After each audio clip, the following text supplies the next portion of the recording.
गुड़िया नदी पर बैठी थी। नदी की छोटी छोटी लहरें गुड़िया के पास से होकर गुजर रही थीं। छोटी गुड़िया कागज से नाव बना रही थी। कुछ देर तक वो कागज के साथ लगी रहती है।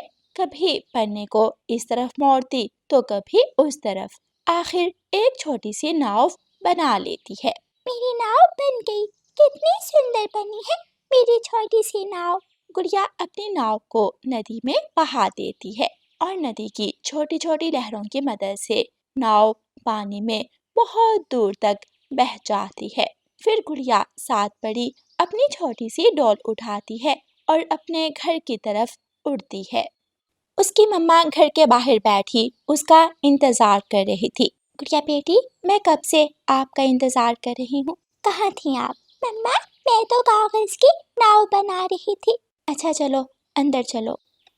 रात हो जाती है। गुड़िया अपनी मम्मा के ऊपर लेटी हुई थी। मम्मा, मुझे नाव बनाने का बहुत शौक है। मैं एक दिन बहुत बड़ी नाव बनाऊंगी। और उस बड़ी नाव का क्या करेगी मेरी बेटी? बस मैं बनाऊंगी नाव और सब पक्षियों की मदद करूंगी। गुड़िया की मम्मा हंसने लग जाती है। और भला तुम्हारी कागज की नाव हमारे क्या काम आएगी? आप देखना मम्मा, एक दिन मैं अपनी कागज की नाव से जंगल के पक्षियों की मदद करूंगी। गुड़िया बातें करते करते गहरी नींद सो जाती है। सुबह हो जाती है और गुड़िया स्कूल जाने के लिए निकल जाती है। क्लास खत्म होने के बाद ब्रेक होती है और सब बच्चे ग्राउंड में जमा हो जाते हैं। जग्गू कौवा गुड़िया के पास आता है और हंसते हुए कहता है, देखो देखो सब, इस चिड़िया ने आज फिर कागज की नाव बनाई है। सब बच्चे गुड़िया पर हंसने लग जाते हैं। जग्गू, तुम बहुत बुरे हो, मैं तुम्हारी शिकायत करूंगी अपनी मम्मा से। गुड़िया, तुम रोज कागज की नाव बनाती हो, क्या करोगी इतनी नाव बना बना कर? जग्गू, तुम देखना, एक दिन जंगल में बहुत तेज बारिश आएगी और मेरी कागज की नाव सबकी जान बचाएगी। गुड़िया की इस बात पर सब बच्चे पक्षी जोर जोर से हंसने लगते हैं। गुड़िया अपना बैग उठाती है और वहां से चली जाती है। जग्गू पीछे से आवाज देता है, गुड़िया अपनी नाव तो ले जाओ, जिसने एक दिन हमारी जान बचानी है। ऐसे कहकर जग्गू हंसने लग जाता है। गुड़िया नदी पर चली जाती है और अपनी कागज की नाव से बातें करने लगती है। सब मेरा मजाक बनाते हैं, लेकिन तुम देखना, मेरी प्यारी नाव एक दिन तुम ही सबकी जान बचाओगी। रानो चिड़िया, गौरी कवि और लूसी कबूतरी पेड़ की शाख पर बैठी बातें कर रही थी। मेरी बेटी गुड़िया तो हर समय नाव बनाती रहती है। हाँ हाँ, वो तो ये भी कहती है कि एक दिन अपनी कागज की नाव से हमारी जान बचाएगी। बच्ची है ना गौरी, इसलिए। लेकिन गौरी कवि जोर जोर से हंसने लग जाती है। रानो चिड़िया, अपनी बेटी का कोई चेकअप वेकअप करवाओ, कहीं उसे कोई दिमागी मसला ना हो। रानो चिड़िया गुस्से में वहां से चली जाती है। गौरी, तुम हर समय दूसरे पक्षियों का मजाक उड़ाती रहती हो, कभी तो कुछ लिहाज कर लिया करो। वो चिड़िया चली गई है, मोटी कबूतरी तू भी निकल यहाँ से। लूसी भी गुस्से में वहां से चली जाती है कोई जंगल में जो गौरी का मुकाबला कर सके? ऐसे कहते हुए गौरी कवि हंसने लगती है। गुड़िया क्लास में बैठी थी। तोता टीचर सब पक्षियों को पढ़ा रहा था कि अचानक तेज बादल गरजने की आवाज आती है और बारिश शुरू हो जाती है। मौसम का संदेश देने वाले पक्षी ने तो बारिशों का संदेश दिया ही नहीं था। ये बिन मौसम बरसात क्यों शुरू हो गई? बच्चों, आप सब छाता भी नहीं लाए होंगे। गुड़िया खिड़की से बाहर बरसती बारिश की बूंदों को टिकटिकी बांधे देखे जा रही थी। स्कूल की घंटी बजती है और छुट्टी हो जाती है। गुड़िया अपना बैग सर पर उठा लेती है और खुद को बारिश से बचाती घर पहुंच जाती है। आप आ गई गुड़िया बेटी, देखे ना, बारिश बिन मौसम शुरू हो गई है। अभी तो घर भी मजबूत नहीं किया था, ना जाने अब क्या होगा। मम्मा, फिक्र ना करें, हो सकता है रात तक बारिश थम जाए। लेकिन बारिश की वो रात गुजर जाती है, बारिश नहीं रुकती। अचानक रानो चिड़िया के दरवाजे पर जोर जोर से दस्तक होती है। रानो चिड़िया दरवाज़ा खोलती है, कबूतर अंदर आ जाता है। रानो बहन, जल्दी अपना सामान उठा लें और घर से निकलें। लेकिन कबूतर भैया, हुआ क्या है? पूर्व की तरफ से पानी की तेज बाढ़ आ रही है। रानो बहन, जल्दी से घर से निकलें। रानो चिड़िया गुड़िया को साथ लेकर जैसे ही घर से निकलती है, पीछे से तेज बाढ़ रानो चिड़िया के घर तक पहुंच जाती है और रानो चिड़िया का घर टूट जाता है। रानो चिड़िया गुड़िया और कबूतर जल्दी से आगे ऊंचे पेड़ों की तरफ उड़ते हैं। सब पक्षी पहले से ही ऊंचे पेड़ पर जमा थे और बहुत परेशान थे। मेरा घर भी बाढ़ की जद में आकर टूट गया और मेरा घर भी बारिश का तेज पानी अपने साथ बहा कर ले गया। आप सब परेशान मत हो, सामने से तेजी से उड़ता कालू कौवा आता है। पक्षियों, जल्दी करो वरना हम में से कोई नहीं बचेगा। बाढ़ के आगे ये ऊंचे पेड़ भी ज्यादा देर टिक नहीं पाएंगे। जल्दी कुछ करो। एक लम्हे के लिए गहरी खामोशी छा जाती है, कोई कुछ नहीं बोलता। फिर गुड़िया की आवाज आती है। हम कागज की नाव बनाएंगे। हाँ गुड़िया, हम कागज की नाव बनाएंगे। हाँ मम्मा, गुड़िया को बहुत अच्छी नाव बनाना आती है। फिर गुड़िया अपने बैग में से अपनी नोटबुक निकालती है, कीकी भी अपनी नोटबुक निकालता है और फिर जग्गू और छोटा मिट्ठू भी, सब छोटे बड़े पक्षी जल्दी जल्दी पंख चलाते हैं। दूर से बाढ़ आती दिखाई दे रही थी।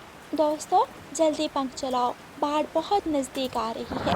आखिर एक बड़ी कागज़ की नाव तैयार थी। जैसे ही बाढ़ नज़दीक आती है, गुड़िया अपनी कागज़ की नाव को उसमें धकेल देती है। फिर आखिर वो नाव एक टापू से टकराती है। सब पक्षी उस टापू पर उतर जाते हैं। उस टापू पर बिल्कुल भी बारिश नहीं थी, बल्कि धूप निकली हुई थी और बहुत अच्छा मौसम था। सब पक्षी सुख का सांस लेते हैं। देखा, मेरी कागज की नाव ने सबकी जान बचाई। सब पक्षी हंसने लग जाते हैं। प्यारे दोस्तों, इस कहानी को लाइक, अपने दोस्तों के साथ शेयर और चैनल को सब्सक्राइब करना बिल्कुल मत भूलना। आपका धन्यवाद। कालू कौवा नदी पर बैठा पानी पी रहा था। आज तो मैं पानी पीकर ही अपना पेट भर लूंगा। मुझसे नहीं खोजा जाता ये भोजन। कालू कौवा ऐसा कहकर फिर से नदी से पानी पीने लगता है। सामने बहती हुई लकड़ी की एक टोकरी आ रही थी। कालू कौवा उस टोकरी की तरफ देखता है। जैसे ही वो टोकरी बहती हुई कालू कौवे के पास पहुंचती है, कालू कौवा उस टोकरी को अपने पंख से रोक लेता है और जल्दी से नदी से निकाल लेता है। ये क्या है इस टोकरी में? टोकरी घास फूस और सूखे पत्तों से भरी हुई थी। कालू कौवे को तो गंध में चोंच मारने की आदत थी। कालू कौवा टोकरी में भी चोंच मारने लगता है और गंदे पत्तों को टोकरी से बाहर फेंकने लगता है। ऊपर के कुछ पत्ते पीछे हटते हैं तो उसे एक सुनहरी कपड़ा नजर आता है। ये क्या चमक रहा है इस टोकरी में? कालू कौवा उस टोकरी में से कपड़े को बाहर निकालता है। वो एक सुनहरी रंग की साड़ी थी। वाह, ये तो सोने का कपड़ा है। कालू को लगा कि वो सोने से बना कपड़ा है, लेकिन वो तो बस सुनहरी रंग की साड़ी थी। कालू कौवा जोर जोर से हंसने लग जाता है। मैं तो अमीर हो गया। अब तो मैं सारी जिंदगी जितना चाहूँ उतना खा सकता हूँ। कालू कौवा जल्दी से वो साड़ी उठाता है और घर ले आता है। कालू कौवा अपने घोंसले में बैठ जाता है और अपने सामने वाले घोंसले में साड़ी रख लेता है। अब मैं इस कपड़े का क्या करूँ? कालू कौवा बहुत गौर से उस साड़ी को देखे जा रहा था। तभी कालू कौवे के दरवाजे पर दस्तक होती है। कालू कौवा जल्दी से आगे बढ़ता है, साड़ी को उठाता है और अलमारी में रख देता है और फिर दरवाजा खोलने जाता है। बाहर रानो चिड़िया खड़ी थी। उसके पंखों में एक डिब्बा था। आओ रानू बहन, अंदर आ जाओ। रानो चिड़िया कौवे के घर के अंदर आ जाती है। कालू भैया, मैंने दाल चावल बनाए थे, सोचा आपको दे आऊं। कालू भैया, कब तक आप अकेले रहेंगे? शादी कर ले अब। नहीं नहीं रानू चिड़िया, कालू भैया को शादी नहीं करनी। अभी मुझे तो बहुत अमीर होना है। रानू बहन, फिर सोचूंगा शादी का भी। रानू चिड़िया अपने घर वापस चली जाती है। मैं भला क्यों करूं शादी? फिर इस सोने के कपड़े में से उस कवि को भी हिस्सा देना होगा। मैं तब तक शादी नहीं करूंगा जब तक ये कपड़ा बेच नहीं देता। कालू कौवे के मन में बहुत ज्यादा लालच आ गया था।